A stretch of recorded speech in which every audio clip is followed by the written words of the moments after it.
असलामुअलैकुम दोस्तों, क्या हाल है? ठीक हो दोस्तों? सब तो पहले ਅਸੀਂ ਉਹਨਾਂ ਦੋਸਤਾਂ ਦਾ ਸ਼ੁਕਰੀਆ ਅਦਾ ਕਰਨੇ ਆ ਜਿਹੜੇ ਸਾਡੇ ਵੀਡੀਓ ਨੂੰ ਵੇਖ ਰਹੇ ਹਨ ਤੇ ਵੀਡੀਓ ਨੂੰ ਲਾਈਕ ਵੀ ਕਰ ਰਹੇ ਹਨ ਤੇ ਸ਼ੇਅਰ ਵੀ ਕਰ ਰਹੇ ਹਨ। ਸਭ ਤੋਂ ਪਹਿਲੇ ਅਸੀਂ ਉਹਨਾਂ ਦੋਸਤਾਂ ਦਾ ਸ਼ੁਕਰੀਆ ਅਦਾ ਕਰਨੇ ਆ।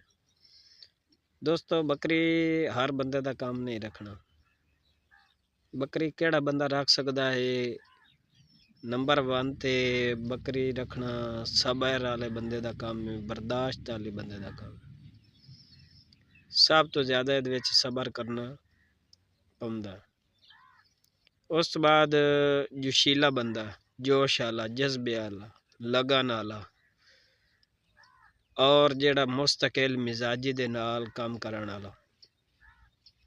ਦੂਸਰਾ ਬੰਦਾ ਹੋਵੇ ਜਿਹੜਾ ਜਨੂਨ ਵਾਲਾ ਹੋਵੇ, ਜਿਹਦੇ ਵਿੱਚ ਜਨੂਨ। अगर तो ये बंदा मायूस हो गया तो फिर वो कामयाब नहीं।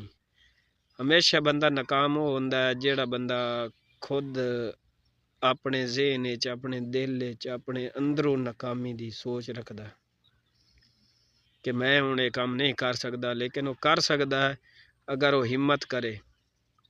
हिम्मत बड़ी ज़रूरी है, मेहनत बड़ी ज़रूरी है, मुस्तकिल बड़ी मिजाजी ज़रूरी है। वेखो कि एक पत्थर दे उत्ते मुस्तकिल मिजाजी दे नाल अगर एक कतरा पानी दा गिर रहा है ना रोज़ाना दी बेस ते वो पत्थर नूं एक दिन सुराख कर देंदा। पानी दे कतरे च कितनी ताकत है कि वो टपकदा रहे रोज़ाना, ते वो पत्थर नूं सुराख कर देंदा है।